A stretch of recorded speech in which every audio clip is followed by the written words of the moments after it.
Top quality और consistent performance के लिए सिर्फ सिल्वर पंप नाम याद रखना।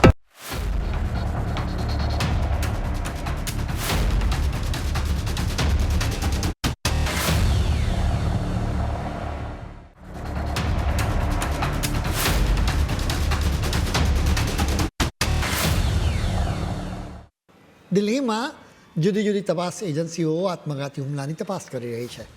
એક પછી એક કડી મેળવવાની કોશિશ થઈ છે જેથી આખું પિક્ચર સ્પષ્ટ થઈ શકે. એક તરફ પૂછપરછ ચાલી રહી છે, બીજી તરફ ફોરેન્સિક એક્સપર્ટ ઘટના સ્થળેથી પુરાવાઓ એકઠા કરી રહ્યા છે. હવે તેમને શંકા છે કે આત્મઘાતી વિસ્ફોટ કરનારા ઉમર નબીએ જૂતાથી વિસ્ફોટકો ટ્રિગર કર્યા હતા. આ વિસ્ફોટમાં 13 લોકોના મોત થયા હતા જ્યારે બીજા અનેક લોકોને ઈજાઓ થઈ હતી.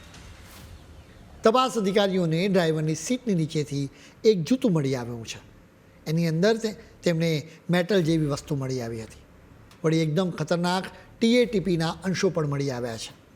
TATP જબરજસ્ત વિનાશકારી છે, એટલે જ એને મધર ઓફ સેટાન કહેવામાં આવે છે. I-20 કારના બંને ટાયર્સ અને જૂતામાંથી TATPના અંશો મળી આવ્યા છે.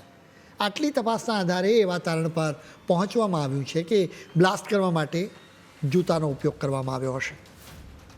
ઉંમરે વિસ્ફોટકો ટ્રિગર થઈ શકે એવી કોઈ સ્વિચ કે મિકેનિઝમ એ જૂતામાં છુપાવ્યું હશે. તપાસ અધિકારીઓએ કન્ફર્મ કર્યું છે કે દિલ્હીમાં જે કંઈ પણ બ્લાસ્ટ થયો છે એ તો કંઈ જ નથી. એનાથી પણ અનેક ગણો અને અનેક જગ્યાએ બ્લાસ્ટ કરવાનું એક મોટું ષડયંત્ર હતું. વાત માત્ર કાવતરા કે ષડયંત્રની સીમિત નથી, બલકે તેમણે પૂરતા પ્રમાણમાં TATP સ્ટોર પણ કરી રાખ્યો હતો. વાત લાલ કિલ્લામાં થયેલા વિસ્ફોટની છે તો એ TATP અને એમોનિયમ નાઇટ્રેટનું મિશ્રણ હતું. કારની પાછળની સીટ પર વધારે વિસ્ફોટક સામગ્રી હતી. આ રીતે બ્લાસ્ટ કંઈ નવી વાત નથી. આતંકી ડૉક્ટર્સ કદાચ ડિસેમ્બર 2001ના કેસથી જૂતાથી બ્લાસ્ટ કરતા શીખ્યા હશે. એ સમયે રિચર્ડ રીડે બ્લાસ્ટનું કાવતરું ઘડી કાઢ્યું હતું. એ પેરિસથી મિયામી જતી અમેરિકન એરલાઇન્સની ફ્લાઇટમાં બેઠો હતો. એ સમયે તેણે તેના જૂતામાં TATP છુપાવ્યું હતું. જોકે એ સમયે રિચર્ડે જૂતાથી બોમ્બને ટ્રિગર પ્લાન્ટ કરવામાં નિષ્ફળ રહ્યો હતો. રિચર્ડની સામે કેસ પણ ચાલ્યો હતો. દિલ્હી બ્લાસ્ટની વાત કરીએ તો એક તરફ ફોરેન્સિક એક્સપર્ટ અને વિધ્વંસકોના નિષ્ણાતો વિસ્ફોટકોની તપાસ કરી રહ્યા છે, તો બીજી તરફ ઈડી શોધી રહી છે કે આ આતંકવાદીઓએ વિસ્ફોટકો અને કાર ખરીદવા માટે ક્યાંથી અને કેવી રીતે રૂપિયા મેળવ્યા હતા. આમ તો આતંકી ડૉક્ટર્સ અનેક રીતે રૂપિયા એકઠા કરતા હશે, પણ 20 લાખ રૂપિયાનું પગીરું મેળવવામાં સફળતા મળી છે, જેનો સંબંધ ડૉક્ટર ઉમર, ડૉક્ટર મુઝમ્મિલ અને ડૉક્ટર શાહીની સાથે સીધો છે. જૈશ-એ મોહમ્મદ તરફથી આ રૂપિયા મોકલવામાં આવ્યા હતા. જૈશ-એ મોહમ્મદ તરફથી મળતા ફંડને લઈને ડૉક્ટર ઉમર અને ડૉક્ટર શાહીનની વચ્ચે લડાઈ પણ થઈ હતી. આ 20 લાખમાંથી 3 લાખ રૂપિયા 26 ક્વિન્ટલ NPK ખાતર ખરીદવામાં ખર્ચવામાં આવ્યા હતા. આ ખાતરનો વિસ્ફોટક તરીકે ઉપયોગ કરવામાં આવ્યો છે. આ સમગ્ર કાવતરાના કેન્દ્ર સ્થાને અલ ફલાહ યુનિવર્સિટી રહી છે. આ યુનિવર્સિટીની સાવ નજીક એક મસ્જિદ બનાવવામાં આવી રહી હતી. મૌલાના ઇશ્તિયાક આ મસ્જિદ બનાવતા હતા, પણ તપાસ અધિકારીઓએ તપાસ કરી તો ખબર પડી કે આ મસ્જિદ માટે તો ડૉક્ટર મુઝમ્મિલ જ રૂપિયા આપી રહ્યો હતો. એવો પણ ઘટસ્ફોટ થયો છે કે સરહદ પારથી હવાલા મારફત આ મસ્જિદ બનાવવા માટે રૂપિયા આપવામાં આવતા હતા. અત્યારે પોલીસે કેટલાક હવાલા ઓપરેટર્સને જેલમાં ધકેલ્યા છે. આ હવાલા ઓપરેટર્સ દિલ્હીના ચાંદની ચોકમાં જઈને રૂપિયા કલેક્ટ કરતા હતા. અહીંથી તેઓએ રૂપિયા અલ ફલાહ મેડિકલ કોલેજમાં જઈને ઉમર નબીને આપતા હતા. અત્યારે અધિકારીઓ વિસ્ફોટકો ખરીદવા માટેના દરેક ટ્રાન્ઝેક્શનને શોધી રહ્યા છે.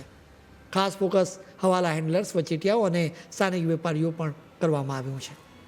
નૂ અને સોહનામાં 20થી વધારે ખાતરની દુકાનો પર ખાસ નજર રાખવામાં આવી રહી છે.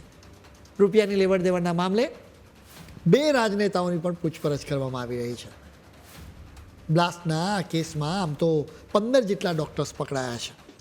હરિયાણાના રોહતકની મહિલા ડૉક્ટર પ્રિયંકા શર્માને પણ પોલીસે તેડું મોકલ્યું હતું. પ્રિયંકાની પૂછપરછ કરવાનું કારણ એ છે કે ડૉક્ટર આદિલ અહેમદની સાથે તેના સંબંધો હોવાની અધિકારીઓને શંકા છે. ડૉક્ટર આદિલ આ કેસમાં એક આરોપી છે. પ્રિયંકા જમ્મુ કાશ્મીરના અનંતનાગમાં જનરલ મેડિસિનમાં MDનો કોર્સ કરી રહી છે. આ જ કોલેજમાં ડૉક્ટર આદિલ પ્રિયંકાનો સિનિયર હતો. નૌગામ બ્લાસ્ટના કેસમાં તપાસ કરવા ટીમ એક ઘરે દરોડો પાડવા ગઈ હતી. એ સમયે ટીમને પ્રિયંકા શર્મા મળી આવી હતી. ડૉક્ટર આદિલની વાત કરીએ તો તેની સહારનપુરથી ધરપકડ કરવામાં આવી હતી. પોલીસે આદિલના લોકરમાંથી AK-47 રાઇફલ જપ્ત કરી છે. મૂળ આ કેસમાં સૌથી પહેલાં આદિલ પકડાયો. એ પછી એક ડૉક્ટર પકડાતા ગયા. આ કેસમાં NIAને એક આરોપીની 10 દિવસની કસ્ટડી પણ મળી છે. આ આરોપીનું નામ છે આમિર રાશિદ. તેનો મોટો રોલ હતો. આમ તો તે જમ્મુ કાશ્મીરનો છે. તે સેકન્ડ હેન્ડ કારના માર્કેટમાંથી I-20 ખરીદવા માટે દિલ્હી આવ્યો હતો. આ જ કારમાં ધમાકો થયો હતો. એટલું જ નહીં, તેણે સુસાઇડ બોમ્બર ઉમરને વિસ્ફોટકો તૈયાર કરવા માટે જરૂરી તમામ વસ્તુઓ પૂરી પાડી હતી. પાકિસ્તાનને પાડેલા જૈશ એ મોહમ્મદે જ આ બ્લાસ્ટ કરાવ્યો છે. ત્યારે ભારતની સેના તરફથી પાકિસ્તાનને ચેતવણી આપવામાં આવી છે. ભારતીય આર્મીના ચીફ જનરલ ઉપેન્દ્ર ત્રિવેદીએ કહ્યું કે ઓપરેશન સિંદૂર તો માત્ર ટ્રેલર હતું. માત્ર 88 કલાકમાં એ ટ્રેલર પૂરું થઈ ગયું. એટલે આગામી સ્થિતિ કેવી રહેશે એનો વિચાર કરીને અમે પૂરી તૈયારી કરી લીધી છે. જો પાકિસ્તાન અમને એવી તક આપે છે તો અમે એને પાઠ ભણાવીશું કે કેવી રીતે એક જવાબદાર દેશે પોતાના પાડોશીઓની સાથે વર્તવું જોઈએ. માત્ર એક ઇશારો કરવાની જરૂર છે. બાકી તો ભારતની સેના નકશા પરથી પાકિસ્તાનનું નામ નિશાન મિટાવી દેવા માટે પૂરેપૂરી રીતે તૈયાર જ છે. હકીકત એ છે કે પાકિસ્તાન કંઈ કાવતરા રચવાનું બંધ નથી કરવાનું. આતંકવાદી હુમલા સિવાય દેશમાં વિરોધની આગ ફેલાવવાનું પણ એક મોટું કાવતરું રચાતું રહે છે.